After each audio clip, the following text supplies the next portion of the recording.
Mr. Wade.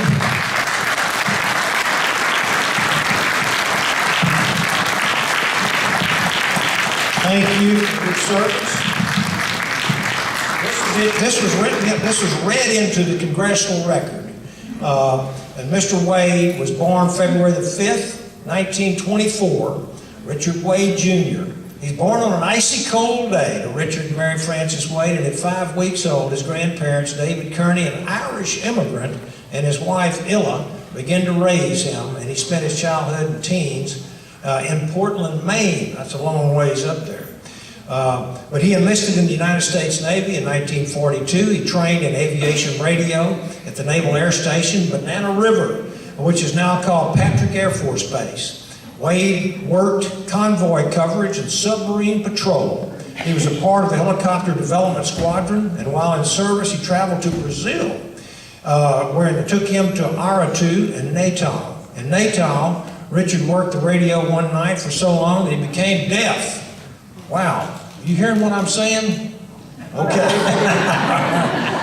Okay.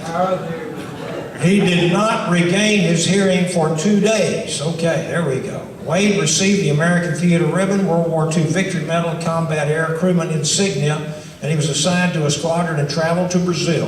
When he was stationed in Corpus Christi, Texas, he received the news that the war had ended. He remembers that historic occasion and celebrating with his buddies. I bet that was a big celebration. Richard worked for 30 years at Missouri Pacific Railroad as a truck driver and retired and settled in Rye, Texas. Wade currently resides in Livingston, Texas. We thank Richard Wade for responding to the call to protect and defend this great nation. His life exemplifies the land of the free and the home of the brave. So this is your congressional record. Thank you. Folks, one of the greatest generations right here. All these guys. All these guys. Mr. Walker, you know what? If you don't feel like you can stand up, you just keep sitting down. You can? Okay. All right.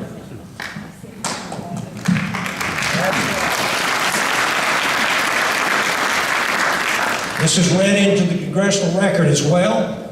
Murdoch was born on a cold winter's night on January the 16th, 1923, here in Soda, Texas, right down the road. He was born in a small wooden house with sleet and snow falling all around. A midwife was there to attend his mama. The midwife had to walk a mile home that night holding kindling for a light. Murdoch was the oldest of 7 children. Growing up, he attended Soda Grammar School. He walked 2 miles to and from school each day. While attending college at Sam Houston, he was drafted. He served in the Army from 42 to 1946 as a combat engineer. During World War II, he was stationed in Guam. The first week in Guam, his orders were to look for landmines. Murdoch then spent 6 weeks in open waters, 3 miles out, unloading cargo boats. There were no beds, so he slept where he could find a place. Murdoch was in one combat mission where gunfire was exchanged. In addition, he, along with other combat engineers, would spend 12 hours a day for 7 months building the runway, which was specifically used for the takeoff and landing of the aircraft which dropped the atomic bomb and ended World War II. Murdoch was in Okinawa, Japan, when he heard the shots being fired and shouts being raised. He and his buddy ran to see what was happening. The war had finally ended. After returning to the States, Murdoch once again attended Sam Houston College. He received his master's in administration, majored in PE and physical education, and minored in industrial arts. In 1948, he began a short career playing professional football for Pittsburgh. How about that? While playing football, Murdoch decided he could make more money teaching and coaching. Boy, times have changed in the NFL. In 1948, a professional football player's salary was very low, it says. Murdoch ended his career as a football player and began teaching. He taught and coached for 34 years before retiring. Mr. Speaker, let us pause to honor this patriot who has faithfully and humbly served our country, our state, and our community. Give Mr. Murdoch Walker a great hand of applause. Thank you. Yes, sir. Very proud. Another of our greatest generation right here on our part. Thank you. I read this into the, already in the congressional record. David was born on September the 11th, 1927 in Houston, Texas. My grandmother was born on September the 11th. My niece was born on September the 11th. And my daughter was born on September the 11th, too. He met the love of his life, Miss Letha, at the age of 6, when his parents told him that he was to walk the new little girl on the block to school on her first day. David was to show her around and take her to class. David learned how to weld at Parker Brothers Shipyard, and he later used this talent in the U.S. Navy. At the age of 18, David courageously answered the call to serve and defend his country by joining the Navy. He swam in the beautiful blue waters of Bikini Island before it was bombed. He served on the USS Evans and was near Bikini Island when they first tested the A-bomb. David wore special sunglasses and clothing to protect against radiation. His health was never affected from the testing. And he looks like he's done well, and he's weathered the storms, hasn't he? In 1947, David returned home from the Navy, and when he left home, Miss Letha was a girl. When he returned home, she was a young lady. The two sweethearts were married on March 26, 1949. They had 2 children, Daryl and Diana. This year, David and Letha will celebrate their 70th anniversary. Outstanding. Through the years, David worked as a welder building barges in a shipyard, and he was also in the chicken business and supplied eggs to Houston schools and businesses. David retired and moved to Livingston in 1993, where he and Miss Letha still reside. It is with great admiration that I thank him for this unselfish service. Another member of our greatest generation. Thank you.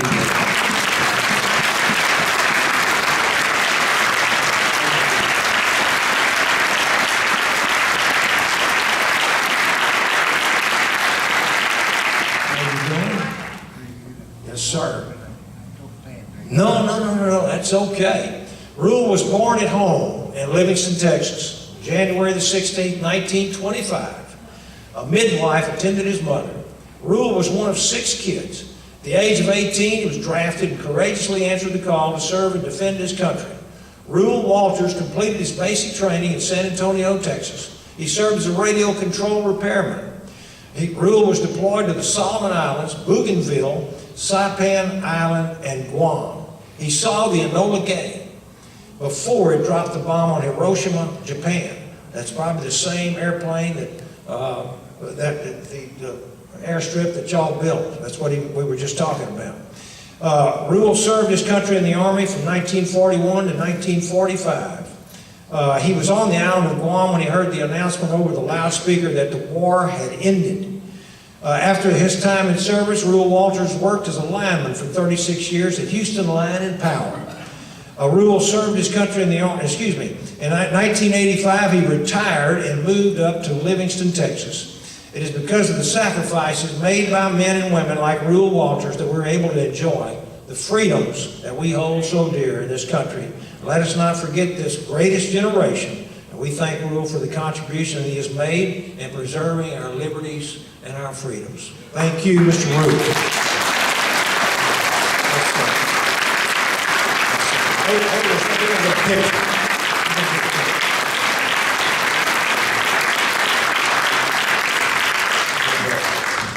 Now, the next one is going to be Mr.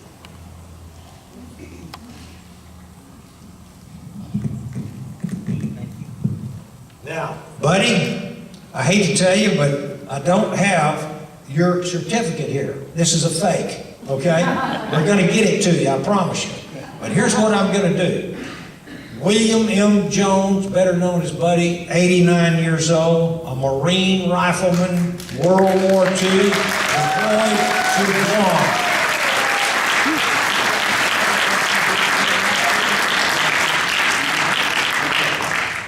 I would read out his history, but I don't have it, and I apologize. We're going to get this, and we will read it into the congressional record the exact same way. But here's another gentleman, member of the greatest generation, coming up through the Great Depression and fighting to keep our country free from the powers of fascism.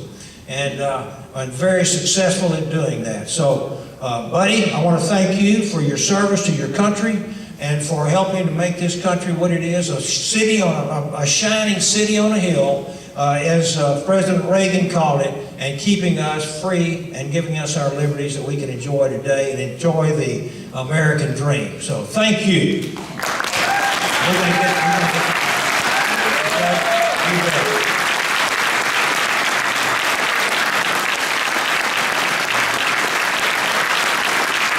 It is a great honor to bestow these certificates in the Congressional Record on 5 gentlemen who served in World War II.